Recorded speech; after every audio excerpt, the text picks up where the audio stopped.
ETV news కి స్వాగతం. ముందుగా ముఖ్యాంశాలు. తెలంగాణలో నామినేషన్లకు ముగిసిన గడువు. చివరి క్షణాల్లో కాంగ్రెస్ భాజపాలు అభ్యర్థుల్ని మార్చడంతో అయోమయం.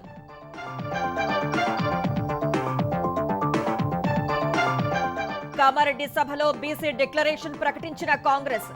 అధికారానికి వచ్చిన 6 నెలల్లో కుల గణన చేపడతామని హామీ. ప్రజాప్రతినిధుల కొనుగోళ్లపై కేసీఆర్ కు రేవంత్ రెడ్డి సవాల్. సిబిఐ ఈడీ విచారణకు సిద్ధం కావాలని కామారెడ్డి సభలో డిమాండ్.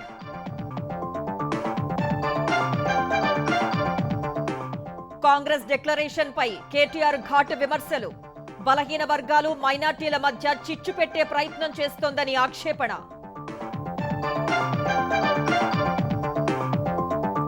స్కిల్ కేసులో చంద్రబాబు బెయిల్ పిటిషన్ పై విచారణ 15కు వాయిదా. మళ్లీ గడువు ఇవ్వబోమని సిఐడికి హైకోర్టు స్పష్టీకరణ. బాపట్ల జిల్లాలో పోలీసు వేధింపులతో ఆత్మహత్యాయత్నం చేసిన దివ్యాంగుడు. తండ్రి ఆచూకీ చెప్పాలని కొట్టినట్టు వెల్లడి. చీటింగ్ కేసులో వ్యక్తి అక్రమ నిర్బంధంపై హైకోర్టు ఆగ్రహం. పోలీసులపై చర్యలు చేపట్టేందుకు పిటిషనర్కు అవకాశం. పంజాబ్లో ప్రభుత్వం గవర్నర్కు మధ్య ప్రతిష్టంభనపై సుప్రీం అసహనం. అసెంబ్లీ ఆమోదించిన బిల్లుల్ని ఆపడంపై ఆగ్రహం.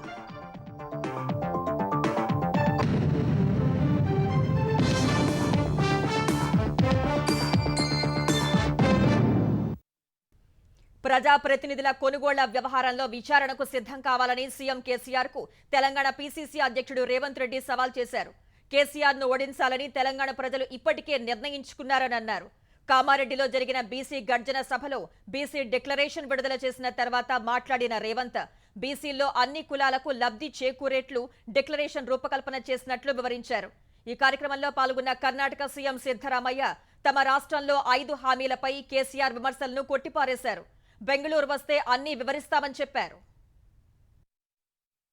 సొంత నియోజకవర్గం కొడంగల్ సహా సీఎం కేసీఆర్ పై కామారెడ్డిలో పోటీ చేస్తున్న తెలంగాణ పీసీసీ అధ్యక్షుడు రేవంత్ రెడ్డి ఇవాళ నామినేషన్ దాఖలు చేశారు. కొడంగల్లో 2 రోజుల క్రితమే నామపత్రాలు సమర్పించిన ఆయన ఇవాళ కామారెడ్డిలో పత్రాలు దాఖలు చేశారు. కర్ణాటక సీఎం సిద్ధరామయ్య వెంటరాగా భారీ ర్యాలీగా వెళ్లి నామినేషన్ వేశారు. అనంతరం కామారెడ్డిలో జరిగిన బీసీ గర్జన సభలో సిద్ధరామయ్య కాంగ్రెస్ బీసీ డిక్లరేషన్ విడుదల చేశారు. అధికారంలోకి వచ్చిన 6 నెలల్లో కులగణన పూర్తి చేసి బీసీ కమిషన్ నివేదిక ఆధారంగా బీసీల రిజర్వేషన్లు పెంచుతామని డిక్లరేషన్ లో పేర్కొన్నారు. పంచాయతీలు, మున్సిపాలిటీల్లో బీసీ రిజర్వేషన్లు 23 నుంచి 42% పెంచుతామని తెలిపారు. ప్రభుత్వ కాంట్రాక్టు నిర్మాణ పనుల్లో నిర్వహణ కాంట్రాక్టులలో బీసీలకు 42% రిజర్వేషన్లు అమలు చేస్తామన్నారు. బీసీ సప్లాన్ కు తగిన నిధులు మంజూరు చేయడం సహా మొదటి అసెంబ్లీ సమావేశాల్లోనే చట్టబద్ధ హోదా కల్పిస్తామని హామీ ఇచ్చారు. ఎంబీసీ కులాల అభివృద్ధి పర్యవేక్షణకు ప్రత్యేక మంత్రిత్వ శాఖ ఏర్పాటు చేస్తామని, అన్ని బీసీ కులాల సమగ్రాభివృద్ధికి కార్పొరేషన్లు ఏర్పాటు చేస్తామని తెలిపారు. బీసీ యువత చిరు వ్యాపారాల నిర్వహణకు, ఉన్నత విద్య కోసం 10 లక్షల రూపాయల వరకు పూచీకత్తు, వడ్డీ లేని రుణాలు ఇవ్వనున్నట్లు ప్రకటించారు. ప్రతి మండలంలో నవోదయ విద్యాలయాలకు సమానంగా బీసీలకు ఒక గురుకులం, ప్రతి జిల్లాలో ఒక కొత్త డిగ్రీ కళాశాల, 3 లక్షల రూపాయలకు తక్కువ వార్షిక ఆదాయం కలిగిన బీసీ కుటుంబాల యువతకు ర్యాంకుతో సంబంధం లేకుండా ఫీజు రీఎంబర్స్మెంట్ ఇస్తామని తెలిపారు. బీసీ కులాల్లో చేతి వృత్తుల్ని ప్రోత్సహించేందుకు వృత్తి బజార్ పేరుతో ప్రతి మండలంలో 50 దుకాణాల షాపింగ్ కాంప్లెక్స్లు ఏర్పాటు చేస్తామన్నారు. బీసీ కార్పొరేషన్లు, ఫెడరేషన్ల కింద నమోదైన ప్రతి సొసైటీకి 10 లక్షల ఆర్థిక సహాయం చేస్తామని తెలిపింది. అధికారంలోకి వచ్చిన 100 రోజుల్లో గొల్ల కురుమలకు 2వ దశ గొర్రెల పంపిణీ, ఈత చెట్ల పెంపకానికి ప్రతి గ్రామంలో 5 ఎకరాలు కేటాయిస్తామని తెలిపారు. మద్యం షాపుల లైసెన్సుల్లో గౌడ కులస్తులకు రిజర్వేషన్లు 15 నుంచి 25% పెంచుతామని తెలిపారు. ఈ సభలో మాట్లాడిన సిద్ధరామయ్య భాజపా భారాసాలపై విమర్శలు కురిపించారు. కర్ణాటకలో 5 గ్యారెంటీలు అమలు చేస్తున్నామని, తెలంగాణలో అధికారంలోకి వచ్చిన 100 రోజుల్లో 6 గ్యారెంటీలు అమలు చేస్తామని స్పష్టం చేశారు. ಭಾರತೀಯ ಜನತಾ ಪಕ್ಷ ಇಲ್ಲಿ ನೆಲ ಕಚ್ಚಿದೆ. ಅವರು ಬಹುಶಃ 4-5 ಸೀಟ್ಗಳನ್ನ ಗೆದ್ರೆ ಅದೇ ಜಾಸ್ತಿ ಅಂತಕ್ಕಂಥದ್ದು ನನ್ನ ಅಭಿಪ್ರಾಯ. ನರೇಂದ್ರ ಮೋದಿ ಅವರು 100 ಸಾರಿ ತೆಲಂಗಾಣಕ್ಕೆ ಬಂದರೂ ಕೂಡ ಭಾರತೀಯ ಜನತಾ ಪಕ್ಷದವರು ಗೆಲ್ಲಿಕ್ಕೆ ಸಾಧ್ಯ ಇಲ್ಲ. ಚಂದ್ರಶೇಖರ್ ಅವರಿಗೆ ಕರೆ ಕೊಡ್ತೇನೆ, ಕರ್ನಾಟಕದಲ್ಲಿ 5 ಗ್ಯಾರಂಟಿಗಳು ಜಾರಿಯಾಗಿಲ್ಲ ಅಂತಕ್ಕಂಥ ಆರೋಪವನ್ನು ಮಾಡ್ತಾ ಇದ್ದಾರೆ. ಚಂದ್ರಶೇಖರ್ ರಾವ್ ಅವರೇ, ನೀವು ಕರ್ನಾಟಕಕ್ಕೆ ಬರ್ರಿ, ನಿಮ್ ಜೊತೆ ಕೂತ್ಕೊಂಡು ಯಾವ್ಯಾವ ಕಾರ್ಯಕ್ರಮ ಜಾರಿಯಾಗಿದ್ದಾವೆ, ಎಷ್ಟೆಷ್ಟು ಹಣ ಬಿಡುಗಡೆ ಮಾಡಿದ್ದೇವೆ ಅಂತಕ್ಕಂಥ ತೋರಿಸ್ತೇವೆ ಅಂತಕ್ಕಂಥ ಮಾತು ಹೇಳಲಿಕ್ಕೆ ಬಯಸ್ತೇನೆ. తెలంగాణ భవిష్యత్తును కామారెడ్డి ప్రజలు నిర్ణయించబోతున్నారన్న రేవంత్ రెడ్డి ఈ తీర్పు కోసం దేశం మొత్తం ఆసక్తిగా చూస్తోందన్నారు. ప్రజా ప్రతినిధుల కొనుగోళ్లపై విచారణకు సిద్ధం కావాలని కేసీఆర్ కు సవాల్ విసిరారు. ఈ సన్నాసి 40 మంది ఎమ్మెల్యేలను కొన్నాడు, 12 మంది ఎమ్మెల్సీలను కొన్నాడు, 2 ఎంపీలను కొన్నాడు, వేలాది మంది ఎంపీటీసీలను కొన్నాడు, వేలాది మంది సర్పంచులను కొన్నాడు, వందలాది మంది ఎంపీపీలను కొన్నాడు, వందలాది మంది జడ్పీటీసీలను కొన్నాడు. నీకు చీము నెత్తురుంటే సిబిఐ విచారణ కానీ ఈడీ విచారణ కానీ నేను సిద్ధంగా ఉన్నా. నేను కాగితం రాస్తా కేసీఆర్, ఈడీ సిబిఐ విచారణకు ఈ కొనుగోళ్ల మీద నువ్వు సిద్ధంగా ఉన్నావా అని నేను అడుగుతున్నా. ఈ రాష్ట్రాన్ని సర్వనాశనం చేసిందే నువ్వు, కొనుగోలు కేంద్రంగా మార్చిందే నువ్వు. ఇవాళ నువ్వు వచ్చి అమ్ముడు కొనుగోళ్ల గురించి చెప్తావా? జనగాం జిల్లాకు సర్దార్ సర్వాయి పాపన్న గౌడ్ జనగాం జిల్లాగా పేరు మారుస్తామని రేవంత్ తెలిపారు. కాంగ్రెస్ ప్రకటించిన డిక్లరేషన్లు లోపభూయిష్టంగా ఉన్నాయని భారాస కార్యనిర్వాహక అధ్యక్షుడు కేటీఆర్ విమర్శించారు. భాజపా స్ఫూర్తితో కాంగ్రెస్ డిక్లరేషన్ ఇచ్చినట్లు కనిపిస్తోందని ఎద్దేవా చేశారు. మైనార్టీలు బలహీన వర్గాల మధ్య చిచ్చు పెట్టేలా కాంగ్రెస్ వ్యవహరిస్తోందని ఆక్షేపించారు. మైనార్టీల విషయంలో కాంగ్రెస్ భాజపా ఆలోచనలు ఒకేలా ఉన్నాయన్న కేటీఆర్ కాంగ్రెస్ గతంలో చాలాసార్లు తప్పుడు వాగ్దానాలు ఇచ్చిందని గుర్తు చేశారు. బీసీలకి మైనారిటీలకి పంచాయతీ పెట్టాలనే ఒక ఆలోచన మైనారిటీ డిక్లరేషన్లో మాకు స్పష్టంగా కనబడతా ఉంది. అందరు ముస్లింలు బీసీలుగానే గుర్తించినారనుకోండి, మైనారిటీ వెల్ఫేర్ మినిస్ట్రీ అనేది ప్రత్యేకంగా ఉండదు, మైనారిటీ కమిషన్ ఉండదు. బీసీలో చేర్చిన తర్వాత మైనారిటీలు తమ ప్రత్యేక హోదాను కోల్పోతారు. ఇది 100% బీజేపీ ఐడియాలజీ ప్రకారమే జరుగుతున్నట్టు కనబడుతున్నది. కాంగ్రెస్ ప్రభుత్వం ఉమ్మడి ఆంధ్రప్రదేశ్లో మైనారిటీ వెల్ఫేర్ కు ఖర్చు పెట్టింది మొత్తం 930 కోట్లు అయితే, తెలంగాణ వచ్చిన తర్వాత తెలంగాణ ప్రభుత్వం ఖర్చు పెట్టింది 10,139 కోట్ల 11 లక్షల రూపాయలు. తెలంగాణలో శాసనసభ ఎన్నికల నామినేషన్ల గడువు ముగిసింది. మధ్యాహ్నం 3 గంటలకు గడువు ముగియగా నిర్ణీత సమయంలో లైన్లో ఉన్న అభ్యర్థులకు నామినేషన్ దాఖలు చేసేందుకు అధికారులు అనుమతి ఇచ్చారు. ఈ నెల 13న నామినేషన్ల పరిశీలన ఉండగా 15 వరకు నామినేషన్ల ఉపసంహరణకు గడువు ఉంది. నామినేషన్ల చివరి రోజున పలువురు ప్రముఖులు నామపత్రాలు దాఖలు చేశారు. మహేశ్వరంలో మంత్రి సబితా ఇంద్రారెడ్డి నామినేషన్ దాఖలు చేశారు. ఖమ్మంలో భారాస అభ్యర్థి పువ్వాడ అజయ్ కుమార్ ఎంపీ నామా నాగేశ్వరరావుతో కలిసి వెళ్లి నామపత్రాలు సమర్పించారు. నిజామాబాద్ అర్బన్ భారాస అభ్యర్థి బిగాల గణేష్ గుప్తా ఎమ్మెల్సీ కవితతో కలిసి వెళ్లి తన నామినేషన్ వేశారు. ఆర్థిక మంత్రి హరీష్ రావు వెంటరాగా మెదక్ జిల్లా నర్సాపూర్ భారాస అభ్యర్థి సునీత లక్ష్మారెడ్డి నామినేషన్ వేశారు. నిర్మల్లో భాజపా అభ్యర్థి ఏలేటి మహేశ్వర్ రెడ్డి భారీ ర్యాలీగా వెళ్లి నామినేషన్ దాఖలు చేశారు. నల్గొండ జిల్లా చండూరులో మునుగోడు కాంగ్రెస్ అభ్యర్థి కోమటిరెడ్డి రాజగోపాల్ రెడ్డి, హుజూర్ నగర్ లో కాంగ్రెస్ అభ్యర్థి ఉత్తమ్ కుమార్ రెడ్డి నామినేషన్లు వేశారు. హుజరాబాద్ లో భారాస అభ్యర్థిగా పాడి కౌశిక్ రెడ్డి నామపత్రాలు దాఖలు చేశారు. కొత్తగూడెంలో ఆల్ ఇండియా ఫార్వర్డ్ బ్లాక్ అభ్యర్థిగా జలగం వెంకట్రావు నామినేషన్ దాఖలు చేశారు. సిర్పూర్లో బీఎస్పీ నేత ఆర్ఎస్ ప్రవీణ్ కుమార్ నామినేషన్ వేశారు. తుది జాబితా విడుదల చేసిన కాంగ్రెస్ లో అసమ్మతి సెగలు భగ్గుమన్నాయి. మొదటి జాబితా మినహా రెండో జాబితా వెల్లడించిన తర్వాత అసమ్మతి గళాలు వినిపిస్తుండగా చివరి జాబితాపై ఆ పార్టీ అధిష్టానం ముమ్మర కసరత్తు చేసింది. ఏకంగా ఏఐసీసీ ప్రధాన కార్యదర్శి కేసీ వేణుగోపాల్ స్వయంగా హైదరాబాద్ వచ్చి టికెట్ ఆశిస్తున్న వారితో చర్చలు జరిపారు. ఆ తర్వాత తుది జాబితాను విడుదల చేశారు. ఈసారి కాంగ్రెస్ టికెట్ తనకే వస్తుందని ఆశించిన సూర్యాపేటకు చెందిన కాంగ్రెస్ నేత పటేల్ రమేష్ రెడ్డి పార్టీ నిర్ణయంపై ఆవేదన, అసంతృప్తి వ్యక్తం చేశారు. ఈసారి టికెట్ వస్తుందని ఆశించామని మళ్లీ మొండి చేయి చూపారంటూ ఆయన కుటుంబ సభ్యులు కన్నీరు మున్నీరయ్యారు. ఈ నిర్ణయం వెనుక కుట్ర ఉందన్న పటేల్ రమేష్ రెడ్డి స్వతంత్ర అభ్యర్థిగా నామినేషన్ దాఖలు చేశారు.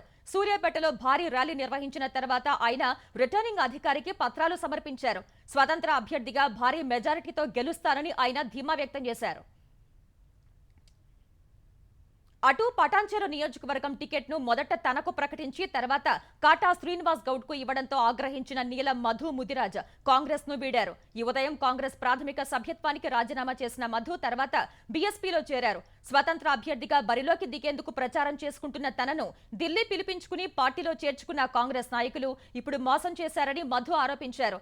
పటాన్చెరులో తనను మార్చి కాటా శ్రీనివాస్ గౌడ్ కు టికెట్ ఇవ్వటం వెనుక సీనియర్ నేత దామోదర రాజనరసింహ ఉన్నారన్న మధు, ఆయన ఆందోళనలో ఎలా గెలుస్తారో చూస్తానని హెచ్చరించారు. అనంతరం బీఎస్పీ తరపున పటాన్చెరు అభ్యర్థిగా మధు నామినేషన్ వేశారు. ఇదే సమయంలో కాంగ్రెస్ అభ్యర్థి శ్రీనివాస్ గౌడ్ నామినేషన్ వేసేందుకు రావడంతో రిటర్నింగ్ అధికారి కార్యాలయం వద్ద కాసేపు ఉద్రిక్తత చోటు చేసుకుంది. తెలంగాణ అసెంబ్లీ ఎన్నికలకు 14 మంది అభ్యర్థులతో భాజపా తుది జాబితాను విడుదల చేయగా, జాబితా విడుదల తర్వాత కొందరు అభ్యర్థుల్ని మార్చి బీఫామ్లు ఇవ్వటం గందరగోళానికి దారితీసింది. మొత్తం 4 విడతల్లో 100 మంది అభ్యర్థుల్ని ప్రకటించిన భాజపా 8 సీట్లను జనసేనకు కేటాయించింది. మిగిలిన 11 సీట్లకు అభ్యర్థుల్ని ప్రకటించాల్సి ఉండగా తుది జాబితాలో 14 మందిని ప్రకటించింది. గత జాబితాలో ప్రకటించిన చంద్రాయనగుట్ట, వనపర్తి అభ్యర్థుల్ని మార్చింది. చంద్రాయనగుట్ట అభ్యర్థి అనారోగ్యం కారణంగా పోటీ చేయలేనని చెప్పగా మహేందర్ కు సీటు కేటాయించింది. వనపర్తిలో అశ్వత్థామరెడ్డి స్థానంలో అనుజ్ఞారెడ్డిని ఎంపిక చేసింది. బెల్లంపల్లికి తొలి జాబితాలో అమరుజుల శ్రీదేవిని ప్రకటించిన భాజపా తుది జాబితాలో ఏమాజీని ప్రకటించింది. తర్వాత గంటకే మళ్లీ శ్రీదేవి పేరు ఖరారు చేసింది. సంగారెడ్డికి కూడా తుది జాబితాలో రాజేశ్వరరావు దేశపాండే పేరును ప్రకటించిన భాజపా జాబితా వెలువడిన తర్వాత పులిమామిడి రాజు పేరును ఖరారు చేసింది. అటు వేములవాడ నుంచి తుల ఉమ పోటీ చేస్తారని ప్రకటించిన కమలదళం చివరి నిమిషంలో వికాసరావుకు బీఫామ్ అందజేసింది. అభ్యర్థిత్వాన్ని ప్రకటించి బీఫామ్ ఇవ్వకపోవడంపై ఆగ్రహానికి గురైన రాజేశ్వరరావు దేశపాండే స్వతంత్ర అభ్యర్థిగా సంగారెడ్డి నుంచి నామినేషన్ వేశారు. పోలీసుల వేధింపులు తాళలేక బాపట్ల జిల్లా కోళ్లపాలెంకు చెందిన మేరుగ కిరణ్ కుమార్ అనే దివ్యాంగుడు ఆత్మహత్యకు యత్నించాడు. పరారీలో ఉన్న తండ్రి కిషోర్ ఆచూకీ చెప్పాలని కొల్లూరు ఎస్ఐ రాజ్యలక్ష్మి వేధించారని కిరణ్ ఆరోపించాడు. చంద్రబాబు బెయిల్పై విడుదలైన సమయంలో రామకృష్ణ, యశ్వంత్ అనే వ్యక్తుల మధ్య సామాజిక మాధ్యమాల్లో వాగ్వాదం జరిగిందని, ఆ సమయంలో తన తండ్రి వారికి సర్ది చెప్పే ప్రయత్నం చేశారని కిరణ్ తెలిపాడు. తర్వాత యశ్వంత్ ఫిర్యాదుపై రామకృష్ణ, ఇతరులపై పోలీసులు కేసులు నమోదు చేయగా అప్పటి నుంచి తన తండ్రి ఇంటికి రావటం లేదని కిరణ్ వివరించాడు. తర్వాత తనను స్టేషన్ కు పిలిపించిన ఎస్ఐ రాజ్యలక్ష్మి కొట్టడమే కాకుండా కేసు పెడతానని బెదిరించినట్టు కిరణ్ వాపోయాడు. ఈ వేధింపులు తట్టుకోలేక పురుగుల మందు తాగి కిరణ్ ఆత్మహత్యకు యత్నించినట్లు తల్లి ఆవేదన వ్యక్తం చేశారు. గుంటూరు ఆసుపత్రిలో చికిత్స పొందుతున్న బాధితుడిని తెలుగుదేశం నేత నక్క ఆనంద్ బాబు పరామర్శించారు. స్కిల్ డెవలప్మెంట్ కేసులో బెయిల్ మంజూరు చేయాలని తెలుగుదేశం అధినేత చంద్రబాబు దాఖలు చేసిన బెయిల్ పిటిషన్పై విచారణ ఈ నెల 15కు వాయిదా పడింది. ఈ పిటిషన్పై ఇవాళ హైకోర్టులో విచారణ జరగగా ప్రభుత్వం తరపు నుంచి అదనపు అడ్వకేట్ జనరల్ పొన్నవోలు సుధాకర్ రెడ్డి విచారణకు హాజరు కాలేకపోతున్నారని సిఐడి ప్రత్యేక పీపీ వివేకానంద కోర్టుకు తెలిపారు. ఈ నెల 22కు విచారణ వాయిదా వేయాలని కోర్టును అభ్యర్థించారు. ఈ అభ్యర్థనను తోసిపుచ్చిన కోర్టు ఈ నెల 15కు వాయిదా వేసింది. మరోసారి సమయం పొడిగించేది లేదని కోర్టు తేల్చి చెప్పింది. స్కిల్ డెవలప్మెంట్ కేసులో మధ్యంతర బెయిల్పై చంద్రబాబు ఇటీవల విడుదలయ్యారు. స్కిల్ డెవలప్మెంట్ కేసులో తనకు 160 సిఆర్పీసీ నోటీసులు ఇచ్చి విచారణలో పోలీసులు బెదిరించారని తెలుగుదేశం నేత కిలారు రాజేష్ దాఖలు చేసిన పిటిషన్పై హైకోర్టు కౌంటర్ దాఖలు చేయాలని ఏపీ సిఐడిని ఆదేశించింది. రాజేష్ వేసిన పిటిషన్పై విచారణ జరిపిన హైకోర్టు కౌంటర్ దాఖలు చేయాలని సిఐడిని ఆదేశిస్తూ తదుపరి విచారణను ఈ నెల 17కు వాయిదా వేసింది. ఆంధ్రప్రదేశ్లో పోలీసుల అక్రమ నిర్బంధాలపై హైకోర్టు ఆగ్రహం వ్యక్తం చేసింది. అక్రమంగా నిర్బంధించడం మానవ హక్కుల ఉల్లంఘనే అని స్పష్టం చేసింది. వేదాయపాలెం పోలీసుల అక్రమ నిర్బంధంపై విచారణ జరిపిన హైకోర్టు ధర్మాసనం సిఐఎస్ఐలపై ఆగ్రహం వ్యక్తం చేసింది. నిందితుడు జైల్లో ఉన్నప్పటి ఫోటోతో నిందితుడి భార్య హెబియస్ కార్పస్ పిటిషన్ వేశారు. అక్టోబర్ 25న తన భర్తను తీసుకువెళ్లి నవంబర్ 8న కేసు నమోదు చేశారని నిందితుడి భార్య ధర్మాసనం దృష్టికి తెచ్చారు. మోసం కేసులో అదుపులోకి తీసుకున్న వ్యక్తిని రోజుల పాటు ఎందుకు నిర్బంధించారని హైకోర్టు ప్రశ్నించింది. భార్య, పిల్లలు పోలీస్ స్టేషన్ చుట్టూ తిరుగుతున్నా పట్టించుకోకపోవడంపై ఆగ్రహం వ్యక్తం చేసింది. పోలీసులపై చర్యలకు తగిన వేదికకు వెళ్లేందుకు పిటిషనర్కు ధర్మాసనం వెసులుబాటు కల్పించింది. ఓటమి భయంతో తెలుగుదేశం నేతలపై వైకాపా నాయకులు దాడులకు తెగబడుతున్నారని ఆ పార్టీ జాతీయ ప్రధాన కార్యదర్శి లోకేష్ మండిపడ్డారు. చంద్రగిరి మండలం భీమవరంలో తెలుగుదేశం గ్రామ కమిటీ అధ్యక్షుడు మునిరత్నం నాయుడుపై అధికార పార్టీ నాయకుడు చంద్రశేఖర్ రెడ్డి అనుచరులు హత్యాయత్నం చేయటంపై లోకేష్ ఆగ్రహం వ్యక్తం చేశారు. మునిరత్నం పరిస్థితి విషమంగా ఉందన్న లోకేష్ ఆయన త్వరగా కోలుకోవాలని ఆకాంక్షించారు. వైకాపా ఫ్యాక్షన్ పాలనలో శాంతి భద్రతలు పూర్తిగా క్షీణించాయని ఆగ్రహం వ్యక్తం చేశారు. మునిరత్నంపై దాడిని తెలుగుదేశం ఏపీ అధ్యక్షుడు అచ్చెన్నాయుడు కూడా ఖండించారు. మద్యం, గంజాయి మత్తులో చెవిరెడ్డి అనుచరులే దాడికి పాల్పడ్డారని ఆరోపించారు. సీఎం జగన్ గాల్లో తిరుగుతూ రాష్ట్రంలో శాంతి భద్రతల్ని గాలి కొదిలేశారని మండిపడ్డారు. రాజధాని పరిధిలో అసైన్ భూముల కొనుగోలు వ్యవహారంలో సిఐడి నమోదు చేసిన కేసును కొట్టివేయాలని మాజీ మంత్రి నారాయణ వేసిన క్వాష్ పిటిషన్పై పునర్విచారణ జరపాలన్న వ్యాజ్యాన్ని హైకోర్టు ఈ నెల 22కు వాయిదా వేసింది. ఈ మేరకు సిఐడి వేసిన పిటిషన్పై హైకోర్టు పునర్విచారణకు అనుమతించింది. అసైన్ భూముల కొనుగోలులో అవకతవకలు జరిగాయంటూ మాజీ మంత్రి నారాయణ సహా పలువురిపై సిఐడి కేసు నమోదు చేసింది.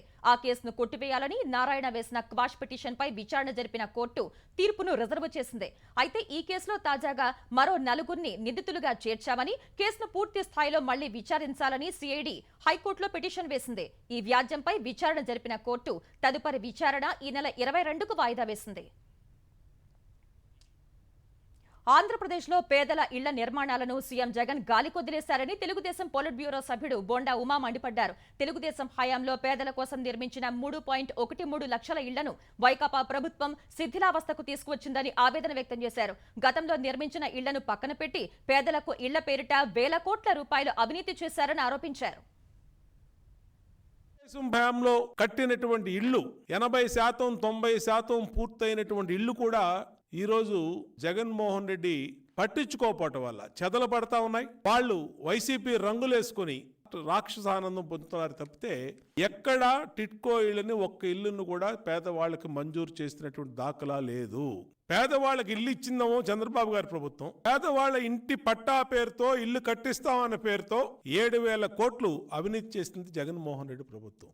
అందరూ కూడా జగన్మోహన్ రెడ్డి పరిపాలన అసహించుకుంటా ఉన్నారు. వైఎస్ఆర్ జిల్లా ఇడుపులపాయలో సీఎం జగన్ వాహనానికి స్వల్ప ప్రమాదం జరిగింది. ఇడుపులపాయ ఎస్టేట్ సమీపానికి సీఎం కాన్వాయ్ రాగానే ఆయన ప్రయాణిస్తున్న వాహనానికి ముందున్న వాహనం వేగం తగ్గించారు. సీఎం కారు కూడా వేగం తగ్గించగా వెనుకున్న వాహనం వచ్చి ఢీకొట్టింది. ఈ ఘటనలో 2 కార్ల ఇండికేటర్లు దెబ్బతిన్నాయి. తర్వాత జగన్ మరో వాహనంలో ఇడుపులపాయ ఎస్టేట్ కు వెళ్లారు. అక్కడి నుంచి హెలికాప్టర్లో కడప విమానాశ్రయానికి చేరుకున్న జగన్ ప్రత్యేక విమానంలో గన్నవరం బయలుదేరి వెళ్లారు. ముఖ్యమంత్రి జగన్ కు విజ్ఞాపన పత్రం ఇచ్చేందుకు సొంత నియోజకవర్గం పులివెందుల ప్రజలే గొంతుపోయేలా అరవాల్సిన పరిస్థితి వైఎస్ఆర్ జిల్లాలో చర్చనీయాంశమైంది. గురువారం పులివెందుల పర్యటనకు వెళ్లిన జగన్ ను కలిసేందుకు పెద్దరంగాపురం గ్రామస్తులు విశ్వ ప్రయత్నం చేసినా వారి ప్రయత్నం ఫలించలేదు. ఏం చేయాలో తెలియక మా గోడు వినండి సార్ అంటూ ప్రజలు బిగ్గరగా అరిచారు. పులివెందుల అభివృద్ధి కోసం భూములిచ్చిన రైతులకు పట్టాదారు పాస్ పుస్తకాలు, ఉద్యోగం ఇస్తామని రాజశేఖర్ రెడ్డి హామీ ఇచ్చారని గుర్తు చేశారు. 7 గడుస్తున్నా ఉద్యోగం, పరిహారానికి దిక్కు లేదని ఆవేదన చెందారు. ఇందుకు సంబంధించి వీడియో ఇవాళ సామాజిక మాధ్యమాల్లో వైరల్ అయింది.